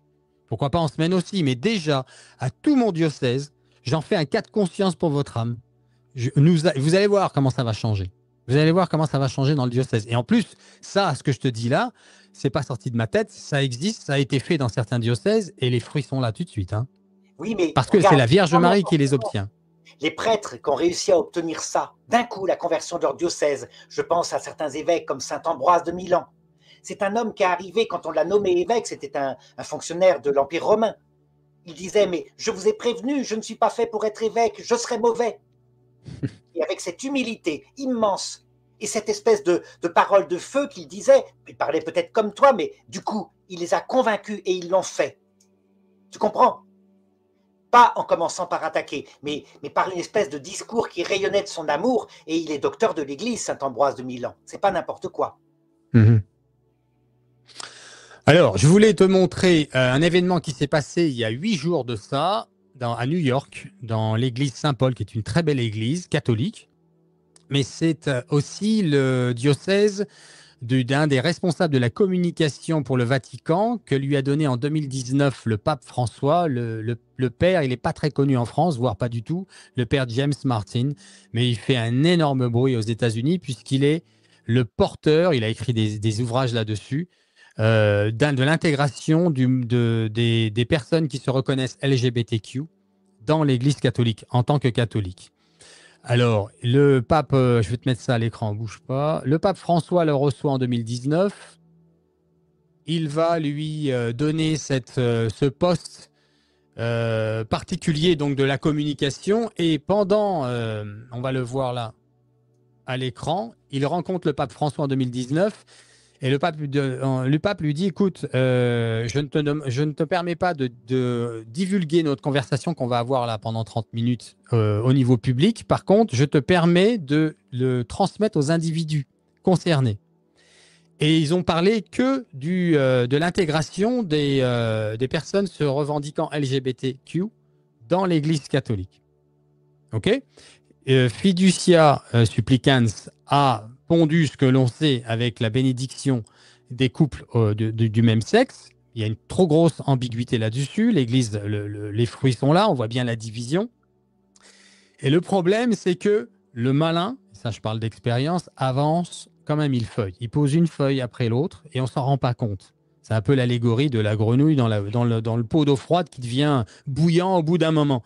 C'est exactement comment le malin il avance. Il avance pas avec des grandes cordes et une fourche. Il n'arrive pas comme ça. Il se présente de manière élogieuse et il avance. Et regardez les fruits de Supplicans Fiducia. Supplicans, pardon. Vous avez la semaine dernière donc à Saint-Paul, à New York, ce couple homosexuel marié, non pas à l'église, à la mairie, qui est là, dont l'un des deux, celui qui est en plus sombre, son mari lui met la main sur l'épaule, est là pour la confirmation, pour recevoir le sacrement de la confirmation. Jusque-là, on va dire tout est normal. On va le voir, je vais vous le jouer d'ailleurs. Il va recevoir de plusieurs prêtres les mains imposées. Alors ça, je ne sais pas si c'est le novus ordu, la nouvelle façon de faire. Peu importe, c'est un détail. Il reçoit la confirmation. OK, ils sont publiquement connus comme un couple marié qui vit ensemble, donc dans le péché, puisqu'ils vivent ensemble. Et là, après, à la fin de la confirmation, ils vont tous les deux recevoir la communion. Or là, on est devant un sacrilège. Et si on permet ça aujourd'hui, on n'aurait pas permis ça il y a 10 ans en arrière. Hein. Jamais ça serait passé. Hein. Là, c'est passé crème. Pourquoi c'est passé crème? Parce que justement, le synode sur la synodalité a engendré cela. Voilà. Et là, il reçoit son saint crème sur le front. Et vous allez voir, c'est tout de suite derrière. La communion arrive après la messe, bien sûr. La célébration. C'est très rapide. Hein. Je me permets de le jouer parce que c'est pas plus long que ça. Le père James, c'est celui qu'on voit là assis. Et ils vont recevoir tout de suite. Ça arrive, les amis. Voilà, la communion. Ensemble, bien sûr, dans la main. ça va sans dire. Et là, vous voyez, il y a un sacrilège. Parce que de la même manière que si je suis un adultère, hein, je le disais dans ma vidéo que j'ai faite à ce sujet-là sur ma chaîne, j'ai trompé ma femme la nuit dernière. Si je ne me suis pas confessé, je ne peux pas recevoir la communion. C'est un sacrilège. Or là, c'est ce qui se passe et on laisse faire. Et l'Église ne dit rien. Le père James Martin, c'est un représentant de la communication et le pape Léon le laisse à sa place. Il n'a absolument pas rebondi sur ça, sur ce qui s'est passé. Et ça fait un tollé aux États-Unis. Hein, vous n'avez pas entendu parler en France. Mais aux États-Unis, on ne parle que de ça. C'est passé sur CBS. Ils se demandent ce qui se passe. Le cardinal Dolan est très embêté à New York avec ça. Mais pour l'instant, ils ne disent rien. On est en train de créer un mouvement où on ment aux homosexuels. Je l'ai déjà dit avec toi. Après, je te laisse rebondir. Hein. Mais on est en train de mentir aux homosexuels en leur disant que leur péché à eux, contrairement à nos péchés à nous tous, hétéros, celui qui est fornique, qui n'est pas marié, celui qui ment, celui qui vole, comme tout péché, ce péché-là, il est OK. Pour quelle raison? On n'en sait rien. On est en train de leur mentir et on envoie tout le monde en enfer. Je te laisse répondre. Alors, je te répondrai que si, ostensiblement, et ils le disent, ils sont actuellement dans une homosexualité active, alors ils ont tout simplement désobéi au document du pape. Le document du pape, rappelle-toi très exactement, à part le petit mot que je t'ai dit qui était maladroit, qu'il faudrait changer, il faudrait dire une bénédiction en vue d'aller vers ce que je vous ai dit au début du document. Il rappelle la doctrine de l'Église inchangée. Dieu a fait l'homme et la femme pour être mariés. Les relations sexuelles ne sont valides que dans le cadre d'un mariage engagé. D'accord? C'est très clair au début. C'est la volonté de Dieu. Et après, il y a une décision pastorale, critiquable donc, puisque la pastorale, c'est la pratique. Je sais que dans une vidéo qu'avait fait Xavier Héral, il a dit « Ah, encore la pastorale » pour tout justifier. Mais la pastorale, c'est quoi? C'est autre chose que la doctrine universelle. La doctrine universelle, elle n'a pas de bras. La pastorale, c'est l'application dans une circonstance particulière. Et donc l'Église a bien dit, il n'y aura jamais de bénédiction publique d'un couple homosexuel. Jamais quelque chose qui pourrait ressembler à un mariage. Mais il pourra y avoir bénédiction privée. Distinction qui a pu choquer certains, hein, mais c'est ainsi. Donc, on peut être contre, ça a été refusé par toute une partie de l'Église à cause de l'ambiguïté que tu dénonces, très bien. Pas de problème, moi j'ai aucun problème à critiquer une décision pastorale maladroite quand elle existe. D'accord? Mais moi, je critique pas du tout le couple là. Hein, c'est pas eux le problème pour moi. Hein. Le problème, c'est le pape François, c'est le pape Léon maintenant qui corrobore ça parce que ils ont laissé faire ce prêtre, que lui il est mandaté pour ça et que il le fait crème, il le fait joyeusement. Ça passe avec des vidéos à la télévision. Il est en train de revendiquer quelque chose qui va contre l'enseignement de l'Église. Et si tu écoutes son postulat à lui, il est absolument pas d'accord avec la façon dont on mentionne la sodomie et le péché sodomite dans l'Évangile. Il dit que ça attaque et ça froisse les homosexuels. Mais c'est comme si tu me disais à moi, qui suis fornicateur, que ça me froisse. Bien sûr que ça me froisse, mais c'est parce que la vérité, elle froisse, la vérité, elle pique. Mais c'est pas à la vérité de changer, c'est à nous, les pécheurs. Alors, Donc là, on met en avant je suis désolé, je veux pas mettre en avant ce couple. Ils sont pour rien, ils sont bernés. C'est le problème, c'est ce prêtre et notre pape, pardon, et son successeur, ils font pas leur boulot. bon, d'abord, ça ne relève pas du pape, mais des évêques du lieu.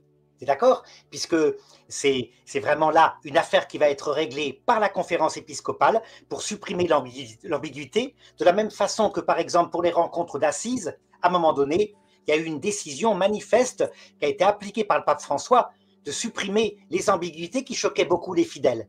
Donc, par exemple, quand on mettait une statue de Bouddha dans l'église pour signifier qu'il y avait une parcelle de vérité présente dans les religions, ce que dit effectivement la foi dans Nostra Aetate, dans le Concile Vatican II, ben là c'est pareil. S'il y a un échec, une erreur pastorale qui choque les gens, la conférence épiscopale devra prendre une décision puisque tu me dis que ça fait du bruit.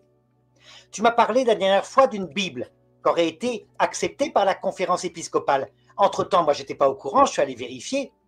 En fait, on m'a donné la traduction exacte qu'il y avait. Effectivement, elle est acceptée par la conférence épiscopale parce que ce n'est pas la Bible édulcorée. Simplement, on change certains termes. Et par exemple, pour le passage le plus ferme par rapport à l'homosexualité qui se trouve en Romains, chapitre 1, verset 27. Rien n'est changé. Donc elle a eu effectivement l'imprimatur. Elle ne nie pas l'homosexualité perverse telle qu'elle se passe dans le livre des Juges, chapitre 19, tu te rappelles, où il y a l'histoire d'un viol abominable par une série de benjaminites, des membres d'Israël, qui veulent violer un homme qui est venu se réfugier dans le village et qui finalement, parce qu'ils n'ont pas pu l'avoir, viole sa femme. Donc cette homosexualité-là est reconnue comme étant un crime absolu, condamnable par la loi pénale. Hein. Et l'Église maintient qu'il y a d'autres formes d'homosexualité qui sont différentes et qui sont de l'ordre du péché dans certains cas, et dans tous les cas, qui sont contraires à la nature humaine. Donc regarde, je te lis le texte de Romains chapitre 1, verset 27. Aussi Dieu les a-t-il livrés à leur passion avilissante, car leurs femmes ont échangé les rapports sexuels naturels pour des rapports contre nature. Donc ça désigne bien la sodomie. Parallèlement, les hommes, délaissant l'usage naturel du sexe féminin, ont brûlé de désir les uns pour les autres, perpétuant l'infamie d'homme à homme et recevant en leur personne l'inévitable salaire de leur égarement. C'est très clair. Même si le mot sodomie n'est pas employé ici, c'est très clair. Et donc c'est la Bible qui a l'imprimatur de la conférence épiscopale. Donc tu vois, quand quelqu'un disait non, c'est une Bible où les textes ont été changés, c'est une Bible avec l'imprimatur de la conférence épiscopale où on a détruit des passages entiers, on les a retirés, c'était très faux. Non, ils ont retiré le mot sodomite. Oui, tout ce que tu dis est vrai. Tout ce que tu vient de dire Arnaud est vrai. C'est ailleurs dans la Bible. Ils ont gardé ça, mais ils ont en effet retiré le mot sodomite et l'ont transformé pour homme se donnant à des activités sexuelles interdites. Quelque chose comme ça, ce qu'ils ont mis dedans. Parce que le mot sodomite n'est pas employé dans le texte hébreu, ni dans le texte grec. Alors, il y a un dilemme là-dessus sur la traduction du mot exact qui vient du grec. Il est dit en deux choses différentes. J'ai vu ça en effet, ouais.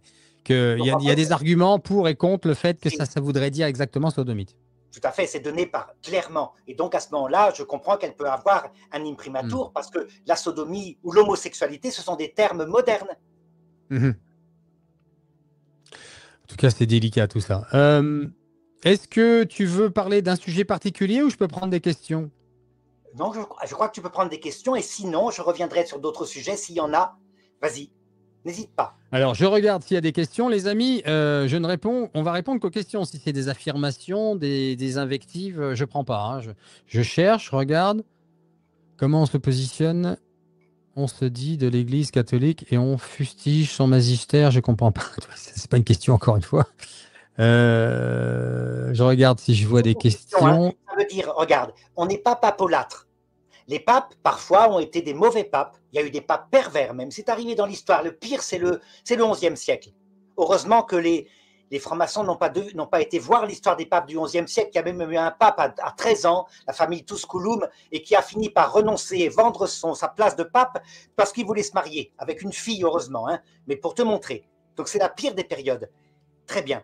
Mais quoi qu'il soit arrivé dans l'histoire de l'Église, même au moment où il y a eu 3 papes, la parole, l'enseignement universel, c'est-à-dire sur le dogme et sur la morale universelle. Je ne parle pas sur les morales pratiques, hein, encore une fois. Même si Xavier Héral rigolait l'autre jour en disant encore la distinction pastorale et la distinction dogme. Mais Jésus l'a dit lui-même quand il parlait des prêtres juifs. Conformez-vous à ce qu'ils disent, mais ne suivez pas forcément leur comportement, car ils disent et ils ne font pas. Donc il y a bien une distinction. C'est évident. D'accord?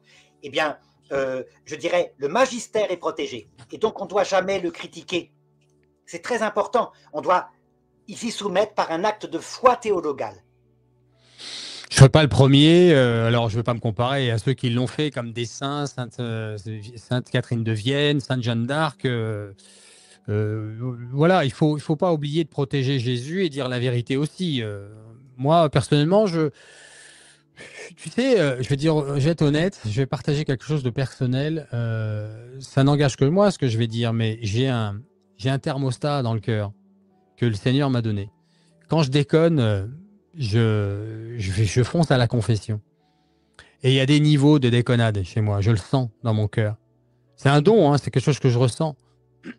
Mais je sais que le Seigneur permet que des branques comme moi parce que moi, je suis un cassos à la base, hein. Je suis né dans les HLM, dans les caves, et je te raconte pas ma vie au départ, comment c'était. C'est un miracle ce que je suis devenu aujourd'hui par rapport à d'où je viens. Et pourquoi je te dis ça? Parce que le Seigneur permet que des personnes comme moi, qui ont moins de filtres que beaucoup, disent certaines vérités. Moi, j'appelle à l'obéissance de l'Église, comme le Saint Padre Pio, parce que j'ai un lien avec lui que je n'ai pas demandé. Mais si tu déconnes trop et que tu as une place si importante en tant que pape et évêque, ben, tu vas me trouver sur ton passage et je vais m'arranger avec Jésus, il n'y a pas de problème. C'est Mais mon caractère et c'est mon ils acceptent, parcours, hein. j'ai envie de dire. Ils C'est presque acceptent. mon rôle, j'ai envie de dire. Quand tu critiques, par exemple, l'attitude pastorale que tu dis tout à l'heure est lâche de certains évêques, etc. Mais je t'ai dit, le pape Benoît XVI nous a demandé d'abord chercher à comprendre ce qui peut l'amener comme ça à être terrorisé. Chercher à comprendre. Et une fois qu'on a compris, alors une critique qui va permettre de construire l'Église. Pas une critique négative en disant, comme certains, il va aller en enfer, etc. etc. Parce que Ouais, c'est j'ai jamais dit que quelqu'un allait en enfer. Je peux dire qu'il en faire des choses qui corroborent à ça. C'est la Vierge Marie qui a dit qu'ils allaient en enfer. C'est pas, mais, moi, je juge pas les âmes. Je suis pas Dieu, hein, donc. mais beaucoup le disent. Et à Il y a commencer par beaucoup les... de gens qui disent qu'ils sont sur la route parce qu'ils corroborent les messages. Encore une fois, c'est pas si radical que ça non plus. Je vois pas de questions. Il y a beaucoup de prises de parole. C'est Mais normal, hein, donne-les, c'est les prises de humain, hein, parole. mais Il n'y a il pas n'y a besoin pas de vraiment de questions. questions. Donc, Les prises de parole vont très bien. N'hésite pas. Ça permet de commencer. ouais, ben je vois rien de. Il y a beaucoup de choses qui sont apparues. Est-ce qu'il y a des critiques sur ma position, hein, qui, je t'ai dit, j'ai proposé de nouveau à Jean Stigler ou à Xavier Herral de faire une vidéo où je serais peut-être un peu plus calme, tu vois, comme on l'est maintenant, où ça se passe très bien avec toi. Mais je pense que c'est très important de faire ça. Eh bien, c'est tout à ton honneur. Et écoute, s'ils voient cette vidéo, ils l'auront entendu. Tu n'as qu'à patienter. Il n'y a pas de raison. En tout cas, tout ce qui a été dit de ta part à son sujet, il n'est pas là pour se défendre. Donc, pour sa gouverne, euh, enfin, c'est lui qui verra. À Dozulé, on prit le chapelet au pied de la croix et il n'y a rien de. C'est rien. Je vais prendre Delphine. À Dozulé, on prit le chapelet au pied de la croix. Il n'y a rien contre la foi. Je dirais qu'à Dozulé, il y a les deux blancheurs très nettement. L'amour du Christ, vrai Dieu fait homme, et sa croix, l'amour de la Vierge Marie. Que manifestement, il n'y a pas l'amour de l'Église et l'obéissance humble, et l'amour de cette Église fragile avec des prêtres fragiles, des évêques fragiles, les évêques de mai 68. La troisième blancheur n'y est pas. Et donc ça, c'est un problème. Voilà. Sly V. Garabandal, la Vierge Marie peut-elle bénir des objets? Bien sûr, elle le peut. Donc ce n'est pas un argument qui permettrait de condamner une apparition.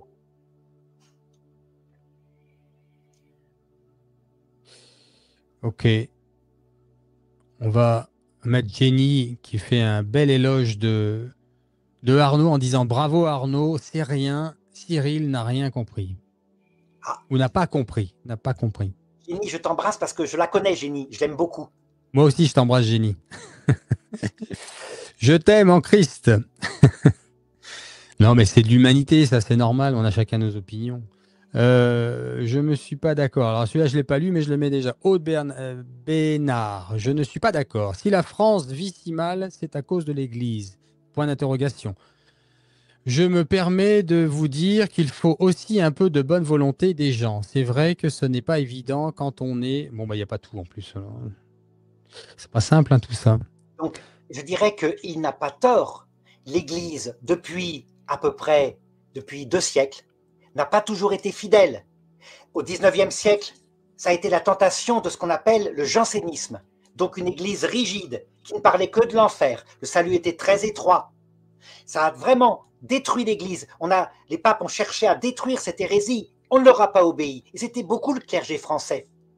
Sainte Thérèse de l'Enfant Jésus a été la plus grande armée rangée en bataille contre le jansénisme. Et puis, retournement, après les 2 guerres mondiales, le clergé a basculé avec le peuple et s'est mis à dire ce qui compte c'est l'amour, l'amour, l'amour, et puis la loi c'est quelque chose de liberticide et on n'en veut pas. Dieu est amour uniquement, il n'y a plus de vérité. C'était un basculement dans l'extrême inverse, un basculement qui va se payer, puisque tu me parlais tout à l'heure des signes des temps. Certainement que la génération des prêtres qui maintenant ont 80 ans, les prêtres 68 arts, est en train de voir une génération qui, par réaction, tu ne sais pas ce qu'elle fait? Elle a tendance à retourner dans le jansénisme, dans saint Thomas d'Aquin pur, sans se servir du Concile Vatican II qui a réformé certaines choses de saint Thomas d'Aquin dans son supplément. Donc, ça va être mieux, pas du tout. C'est dans les deux cas le démon, qu'est-ce qu'il fait? Avec son vent, il fait basculer l'Église d'un extrême à l'autre comme un figuier pour faire tomber les fruits. Et dans les deux cas, ça ne vient pas de Dieu.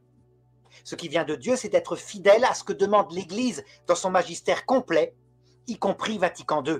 Tout le magistère, hein. Pas ceux qui disent « il n'y a que Vatican II, le reste avant était nul ». Pas ceux qui disent, comme les CD-vacantistes, « ah non, il n'y a que ce qui venait avant, et Vatican II est hérétique puisque c'est contradictoire ». Ce n'est pas contradictoire, moi j'ai fait le pari de la continuité avec le pape Benoît XVI, c'est tout à fait cohérent, à condition d'admettre que ces gens-là, qui se dirigent vers l'enfer, comme tu le dis justement, le Christ évidemment va les rattraper à l'heure de la mort avec la Vierge Marie. On le prie tous les jours, le Je vous salue Marie. À l'heure de la mort, évidemment qu'il les rattrape, les gens qui ont fait des bêtises, pour leur faire miséricorde. Si saint Thomas d'Aquin avait raison et que c'est pas vrai, la mort est un coup près à l'arrêt du cœur et tous ceux qui n'ont pas la grâce sont damnés, mais je serais des vacantistes aussi.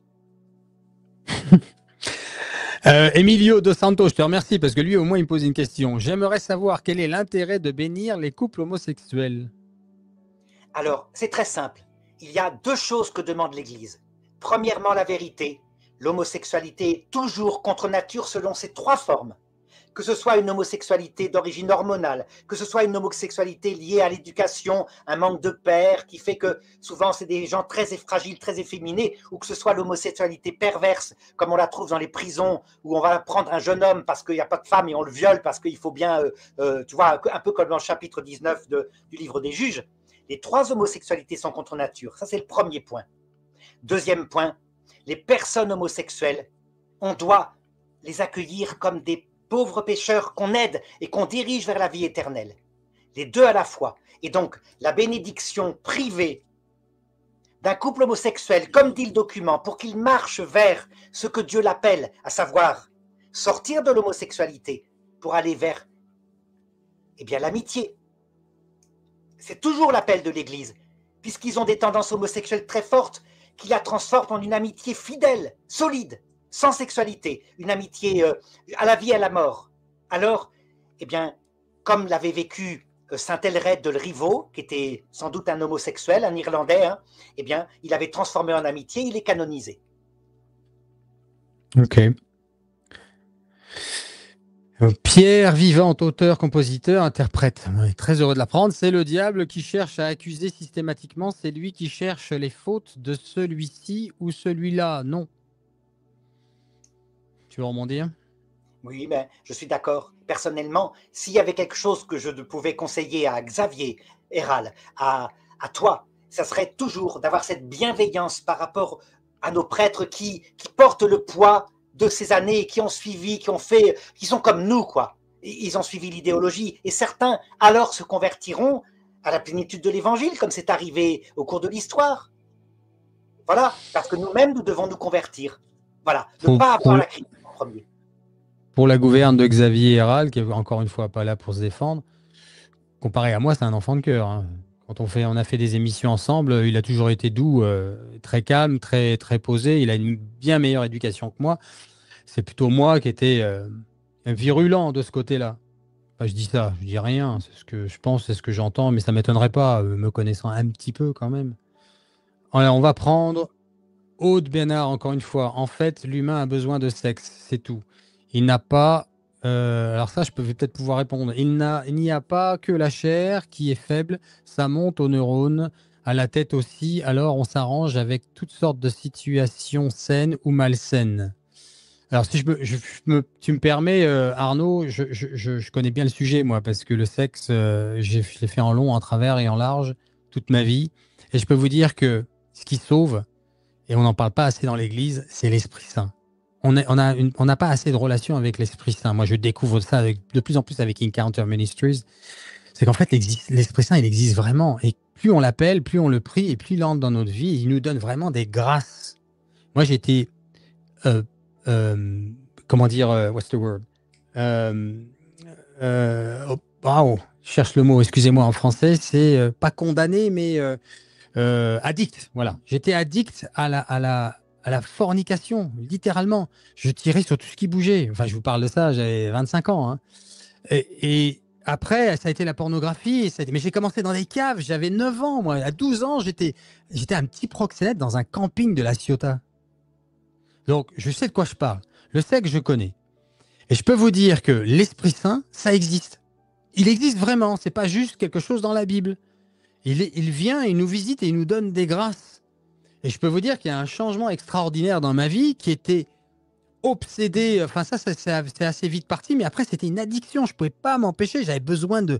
Je vais faire attention aux termes que j'utilise, mais j'avais besoin d'avoir des orgasmes, de jouir sans arrêt. Et donc, j'étais englué dans ce truc-là. Alors, les sacrements, mais la prière avec l'Esprit Saint m'a permis vraiment de me détacher. Viens, Esprit Saint, t'appelles la Vierge Marie. Et en fait, tu reçois une grâce de l'au-delà. Il y a quelque chose qui est d'un autre ordre. C'est un don. Et ça, c'est vrai. Ben, je te laisse rebondir là-dessus, sur cette question. Enfin, Tu vois, vas-y. Saint Jean nous dit que Dieu, après le péché originel, a mis en nous 3 convoitises charnelles. Chacun a la sienne plus ou moins forte. Hein. Les hommes, c'est plutôt le sexe, les femmes, c'est plutôt le sentiment. Mais c'est un plaisir, hein. C'est une luxure. La luxure des femmes, c'est ça. Quitte à être très cruel quand le sentiment n'est plus là pour larguer un homme qui n'arrive plus à faire vibrer les cordes de leur cœur. Il y a aussi l'argent qui sécurise, il y a aussi la gloire, briller, etc. Pourquoi le Seigneur, il a mis ainsi des choses comme ça qui conduisent à des péchés mortels de faiblesse? C'est pour éviter une convoitise de l'esprit bien plus dangereuse, parce que elle conduit en enfer, à savoir l'orgueil. Donc on a dans l'histoire de l'Église des saints comme ça qui ont voulu se débarrasser toute leur vie de l'addiction au sexe, hein, qui sont canonisés. J'en ai mis quelques-uns en vidéo. Par exemple, il y a beaucoup de saints orthodoxes, mais il y a aussi Saint Moïse l'Éthiopien. Il a tout tenté. Et lui, il n'est jamais arrivé. Tu sais comment il a réussi à battre sa luxure, puisqu'il avait été un violeur. C'est un saint du 5e siècle. Eh bien, il a pu manger. À force de jeûner, évidemment, il n'y a plus de désir sexuel. Mais il n'était pas du tout chaste. C'était parce qu'il était affamé. C'est tout simplement ça. Et un jour, son père abbé lui a dit, il te reste le grand combat. C'est pour ça que le Seigneur ne te guérit pas. C'est le combat pour l'humilité. Voilà. Tu remarqueras que Marie-Madeleine, Jésus ne l'a jamais maudite, mais qu'il a maudit les pharisiens hypocrites. Il y a une raison. C'est que ces péchés-là, il faut lutter contre. Et c'est une lutte pour la vie entière avec des chutes et des rechutes, parce que le Seigneur ne nous guérit pas tout le temps, comme lui dit la Vierge Marie à Fatima, parce que je ne me fie pas à eux. Dans ce sens que si je les guérissais complètement, ils tomberaient dans l'orgueil. C'est une pastorale de Dieu, mais quand on la comprend, alors on saisit les choses. Se battre contre ces addictions, argent, sexe et gloire, tomber parfois, mais ne pas tomber dans l'orgueil. Savoir toujours se faire petit, sinon on devra apprendre au purgatoire. Mmh. Ok. Alors là, j'ai un commentaire de Virginie Descamps. L'Église, c'est le Christ, Monsieur Dumouche. Quelle est votre relation avec lui? Alors, ma relation avec lui, c'est exactement la même que la tienne. Hein. Ça veut dire une relation d'amour intime, de le prière comme je peux, du mieux que je peux, avec la petite cellule intérieure que j'essaye de construire, des grâces formidables qui m'ont été données à un moment donné. Ça veut dire que avant, étant jeune, je disais le rosaire chaque jour, et maintenant, ben, c'est comme une habitude, il est là. C'est très simple, avec la Vierge Marie, les saints et les anges. Et du coup, sachant mes propres péchés, cette miséricorde par rapport à l'Église militante, sachant que, eh bien, elle-même, elle est conduite par le Christ, et les prêtres et les évêques passeront par les mêmes apprentissages que j'ai passé moi, à savoir l'apprentissage par ses propres chutes, et par le repentir, et par la confession. Au purgatoire, toujours.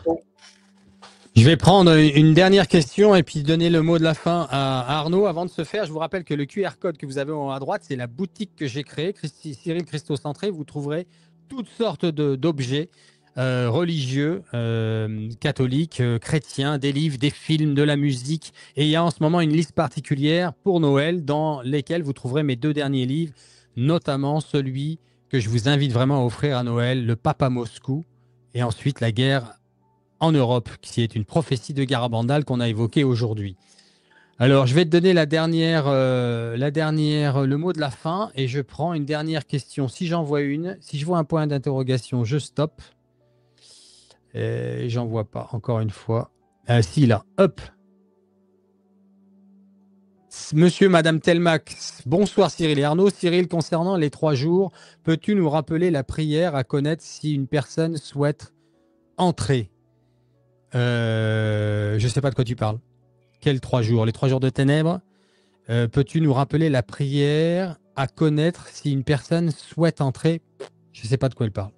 En tout cas, Peut-être que, est-ce que peut-être juste fini là-dessus, peut-être que ça parle de quelque chose qui a été dit sur la chaîne de Xavier et Monique T au Croux Xavier, ou alors une interview que j'aurais faite avec Xavier, et Xavier a mentionné quelque chose alors que j'écoutais pas, mais je me rappelle pas d'une prière qu'il faut faire, donc moi ça me parle pas plus que ça.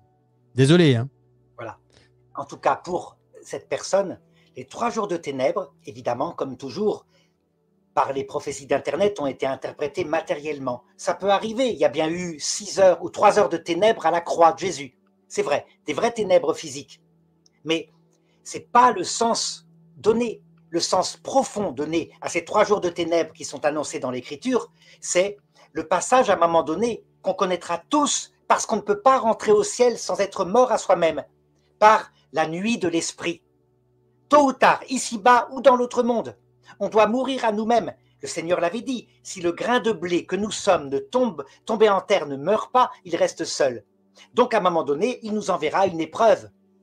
Si notre cœur est encore un peu fier et qu'en cette vie, nous n'avons pas appris par 3 jours de ténèbres qui souvent se passent heureusement à l'heure de la mort, parce que la mort est effrayante. Et donc on y passe, c'est le signe de Jonas. Alors, on les vivra au purgatoire dans l'autre monde après le jugement individuel.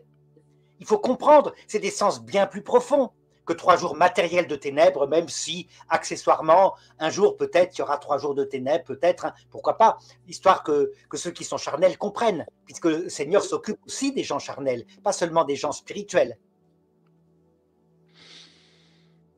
Delphine, j'ai fait son interview, elle a fait une expérience de mort imminente et elle a des visions que le Seigneur lui montre, notamment eschatologiques. Je vous invite à regarder son interview qu'on a faite avant-hier. Si j'y pense, je le mettrai sous cette vidéo aussi. Sinon, allez voir témoignage de Delphine. Elle va en refaire. Elle a même investi dans un petit micro parce que le son n'était pas très bon. Que risque-t-on si on va quand même à Dozulé maintenant? Sa question. On risque rien de la part de l'Église, rien, il n'y a pas de peine, il n'y a pas d'excommunication, mais on risque pour son âme. On rentre dans un chemin de désobéissance à l'Église. On est fidèle aux 2 blancheurs qui sont essentiels, le Christ et la Vierge Marie. Mais on n'est pas fidèle à l'Église. Or, pour ne jamais tomber à la fin du monde, quand viendra le dernier Antéchrist, il faut imiter complètement le cœur de Marie. Marie était la seule qui était présente à la croix et qui jamais n'a douté. Dans l'épreuve finale de l'Église, qui viendra un jour, hein, qui sera, évidemment, tout paraîtra ridicule. Il y aura un monde qui sera dominé par le dernier Antéchrist, qui sera un homme formidable, spirituel, qui annoncera ce que j'ai dit tout à l'heure, hein, la victoire, il y a une vie après la mort, etc. Qui gardera la foi? Les gens qui garderont les 3 choses. Jésus-Christ dans son cœur, parce qu'il y aura peut-être plus d'Eucharistie à cette époque du dernier Antéchrist, à la fin du monde, la Vierge Marie dans son cœur et la fidélité à tout ce que l'Église, par son magistère, aura mis comme étant la juste interprétation de la foi. C'est pas compliqué. Eh bien, il faut faire ça dès maintenant. Donc, résultat, moi je conseillerais aux personnes, eh bien, d'aller voir d'autres apparitions. Il y en a beaucoup qui sont reconnues, qui sont merveilleuses. Je pense au 3e secret de Fatima, qui est absolument vertigineux, avec l'annonce de l'épreuve finale de l'Église, d'un pape martyrisé. Et c'est vraiment l'Église universelle qui est visée, sans doute, dans cette prophétie. Ok, on prend la dernière question et on va se quitter là-dessus. Après, je te laisserai la parole, bien sûr, avant de se quitter. Arnaud, n'avez-vous pas, alors je la prends parce qu'il y a un point d'interrogation. Arnaud, n'avez-vous pas l'impression d'aduler une caste humaine plutôt que vérité? Qu'allez-vous laisser faire sans réagir? Allez-vous excuser leurs pédophiles sans rien dire? Je répondrai pas du tout. Avant que n'arrive l'histoire et la dénonciation de la pédophilie des prêtres, je me rappelle, c'était à peu près en 98, j'étais en train de passer mon agrégation. Et une dame, avec qui j'étais étudiant, me dit que son neveu du côté de Bordeaux, avait été violée par un prêtre, qu'elle allait déposer plainte auprès de l'évêque. Je lui ai dit, non, pas auprès de l'évêque, auprès du procureur de la République française.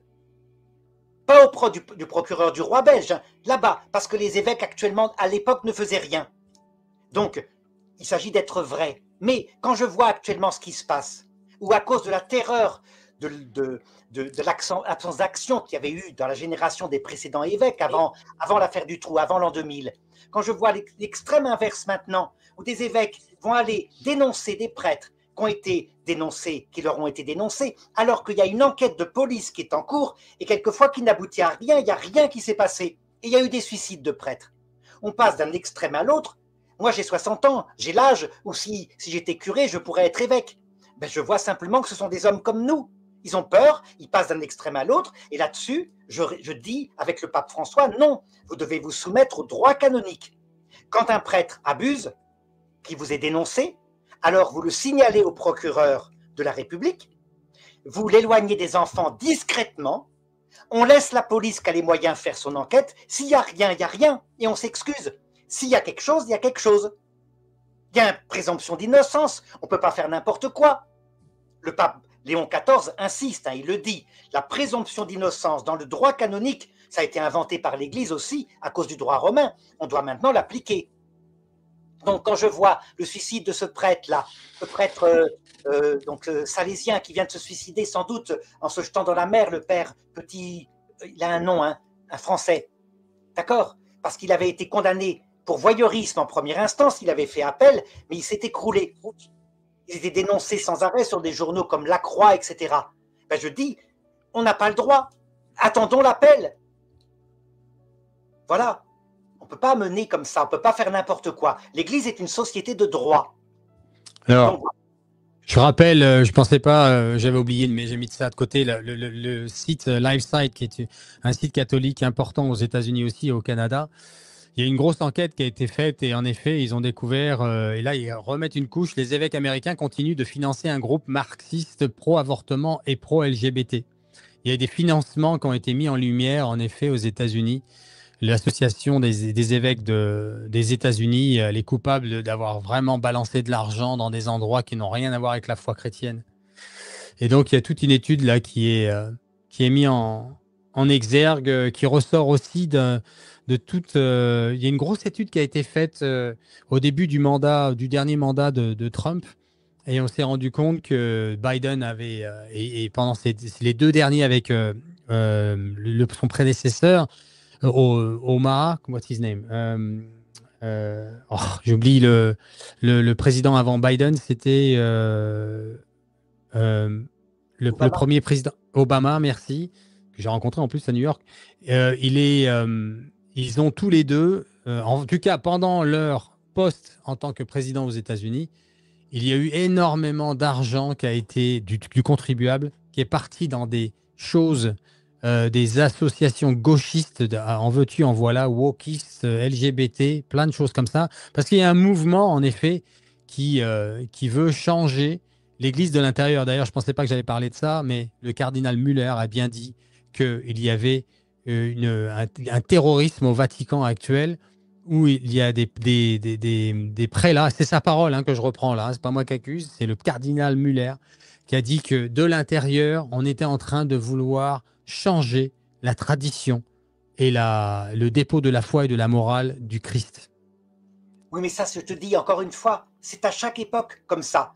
Et en plus, toi, tu n'as pas connu, moi je l'ai connu, la crise après mai 68, où là, véritablement, des évêques et des prêtres qui maintenant ont 80, 85 ans, etc., détruisaient tout ce qui voulait essayer de continuer à prier, d'être fidèle à l'Église, etc.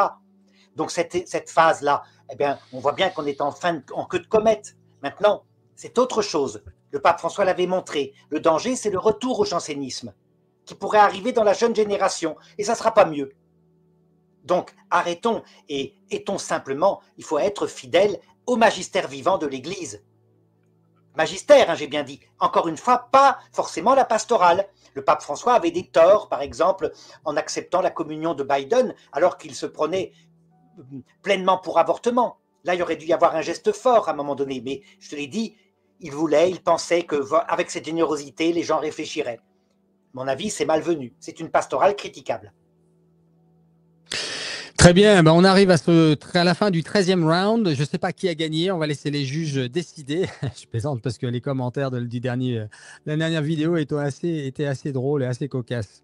En tout cas, je te remercie, ça a été un bel échange, on s'est bien écouté, comme quoi on peut avoir des avis qui divergent, mais s'écouter entre frères chrétiens. Que le Seigneur nous bénisse. Le mot de la fin, je te le laisse, Arnaud. Non, mot, voilà, j'ai dit. Ok. Eh ben, soyez bénis de Dieu tous, et puis on referait ça au plus vite, on verra bien, on va se laisser guider par l'Esprit Saint, et que le Seigneur vous bénisse, que vous passiez un beau Noël si on ne se revoit pas ensemble, je parle surtout pour les auditeurs d'Arnaud Dumouche, et puis je vous dis à bientôt. À Au bientôt. revoir. Merci. Au revoir.